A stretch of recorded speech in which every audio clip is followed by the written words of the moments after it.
Hello, I'm Laura Waldridge from Angelwood Therapies based in Stourbridge, West Midlands, and this evening I'm going to be talking about thermal auricular therapy, its benefits and also its misconceptions, or its potential benefits and its misconceptions. So thermal auricular therapy basically means heat ear therapy. It does have other names as well. It used to be been known as ear coning.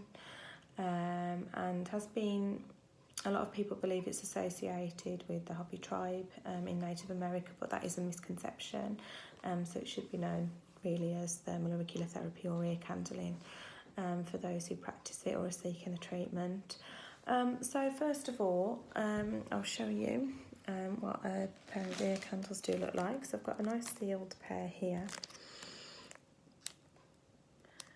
And as you can very clearly see, there is a filter there, the end line there, and then obviously, as you can see there, it's also hollow. It's packaged because I will be using these on clients, so I don't really want to open them up at the moment.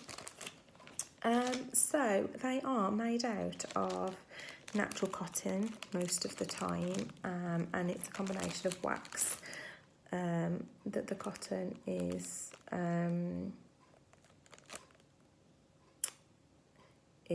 covered in, for lack of a better word, because my mind has definitely gone blank. And basically, the whole purpose of the ear candling is to help support and clear the ears, eyes, nose, throat area. And as I've mentioned before, particularly in my first video, I never claim to cure, so anything that I might say as benefits could potentially be a benefit. So it would depend on your own experience if you decide to try it after that. So the main misconception that we have with ear candling is that it is believed to draw out physically, to have such a strong chimney effect as the candle is burning, that it draws out earwax into the base of the candle, into this little bit here, and when you unravel it, afterwards you've got a load of earwax, potentially earwax in the candle. That is a misconception. It doesn't physically draw anything out of the ear in that way. So what's the point of ear candling then? Well, ear candling has been around for hundreds and hundreds of years, the same as many other holistic therapies as well. Can be traced back to lots of different cultures, etc. It has been used for spiritual purposes and also more physical purposes. So spiritually, quite cleansing, quite clearing, and for more of the physiological elements, it is being used to help prevent a build-up of earwax. That is still true, to help prevent any kind of deafness that might be caused by that, any kind of blockage, to help stimulate lymphatic drainage, circulation, to help prevent ear infections, to help prevent headaches, migraines, sinusitis, help potentially relieve tinnitus, vertigo, etc. So any kind of condition really that's associated with ears, eyes, nose, throat, because that is all connected when you look at the anatomy and physiology.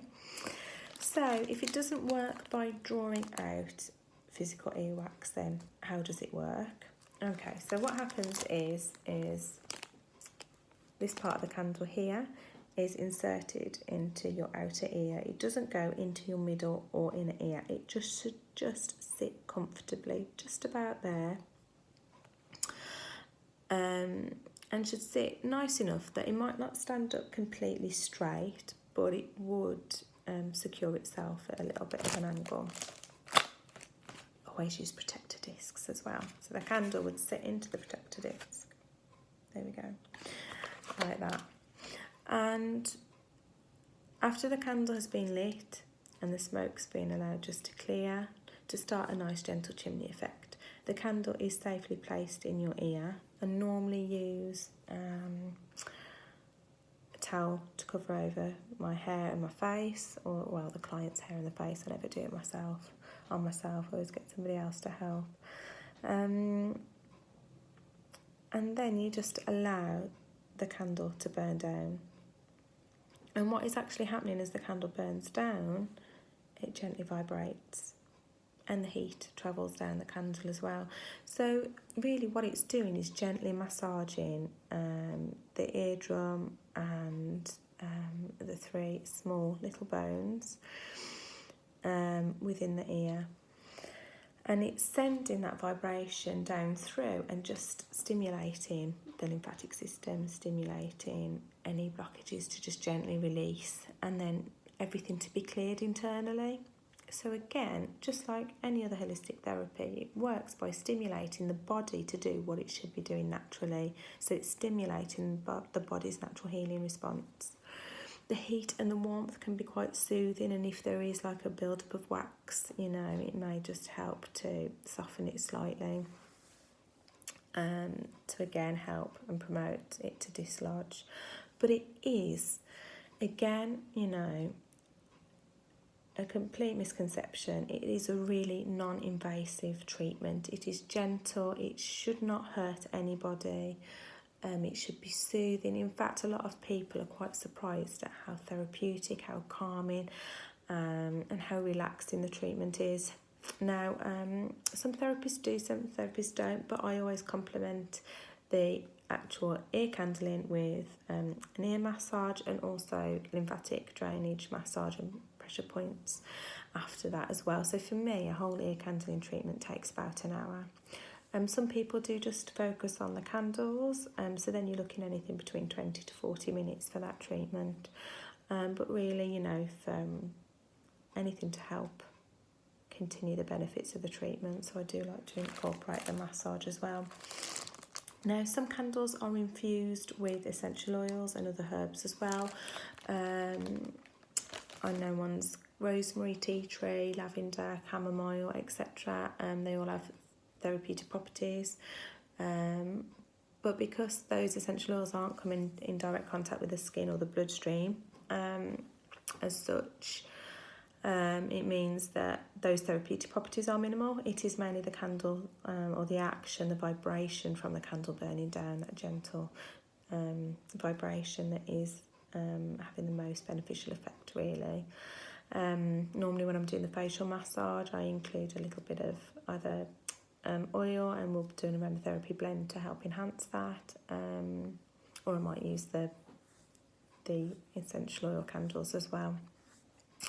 So the residue is basically, if there is any residue left, it is actually the candle wax, and sometimes there's none and sometimes there's a bit, and there is a belief that it is an indication. If there is more residue left in the candle, then it might indicate that the candle hasn't been able to burn down and evaporate quite as effectively, so it might indicate more of a blockage potentially within the ear, but it definitely 100% is not earwax, because if you had a purple candle, the residue would actually be purple. It's just that traditionally a lot of other candles are just like the normal sort of natural looking, and as they burn down it looks, obviously that colour's more intensified, so it is more of that orangey earwax type of colour, so it does confuse people. But you know, it doesn't work the way that a lot of people believe. Even a lot of therapists still believe that, they were taught that. But it does have therapeutic benefits for a lot of people. Again, not claiming to cure, but people find a lot of benefit, or just find it very, very deeply relaxing. You find around the ear area in particular, we have a lot of lymph nodes. We've got anterior, posterior lymph nodes. We've got all the ones down our neck as well and along our clavicle. We've got our sinuses.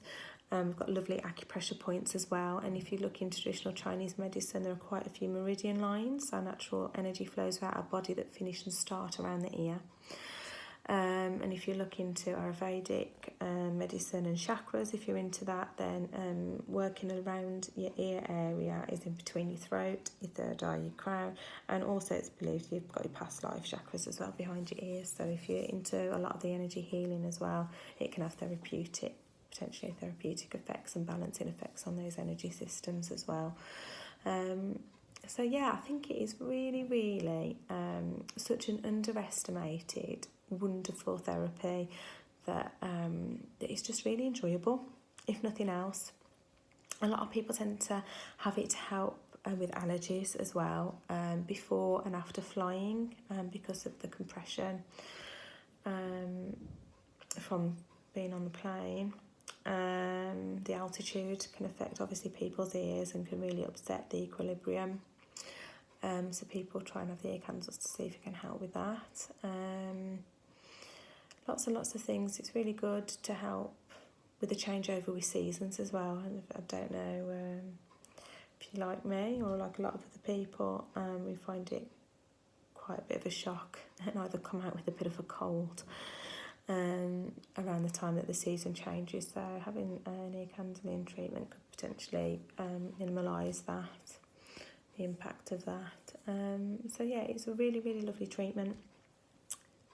There is a few contraindications to it, so if you obviously have got damaged or currently perforated eardrums or grommets or anything like that, when your ears are quite delicate, then it wouldn't be sort of beneficial. And obviously if you've got any serious sort of heart or circulatory conditions, it wouldn't be very good. And a few other things as well to consider, which you could speak to a therapist about if you are interested. But you know, it's available for most people, even children. The main consideration with children is that they are mature enough, because it is an open flame. I would recommend seeing a professional therapist rather than trying to do the candles yourself. And particularly, you know, if you do get somebody to do them for you at home, you know, that is better. Please don't attempt to do it yourself, because you've got to, you know, have to tilt your head to the side. That's going to give you a bad neck to start off with. So you might have managed to do your ears yourself, but you might end up needing a massage afterwards because you've got a bad neck. But also just the safety aspect of it. You know, you might not see a piece of hair. You won't be able to cover and protect your hair very well. Ear candling is a very, very safe treatment if it is performed correctly and under the right conditions. So definitely the bare minimum, you know, get somebody else to help you, or see a professional therapist, because they're going to do more than just provide the ear candling. You know, there's always a therapeutic massage, acupressure points, etc. And just their knowledge and expertise, again, you know, they've gone on training in order to be able to provide it, and that is for a reason. They'll be able to tell you, you know, advise how many sessions that you might need. They'll be able to provide accurate aftercare advice, specialised aftercare advice, and that ongoing support. So, you know, if ear candling, thermal auricular therapy is something that you have been thinking about but not too sure, because of a lot of the scaremongering around the potential harm that it could cause, you know, as long as you're not contraindicated to it, then there's no reason why you cannot have ear candling. And it is can be very, very therapeutic treatment. Now, the ear candles that I use are by a company which I haven't mentioned so far, called Nature Helix. They're a Hungarian company, and all of their candles are handmade using natural organic sources as well. You really do have to be careful, because some candles, they don't have proper filters. I mean, some of them have got plastic filters. They don't use any plastic in here. It's all natural products that are made, that are put into these candles. High quality. They also do professional kits as well, which contain 40 pairs of candles, and something that no other company does as well, and this is a treatment cloth. And that hole there, as you can see in the cloth, when it's all folded out, basically means that fits over your ear, and so a little bit of the cloth goes over the side of the face, and then also protects the rest of the hair. So really, having this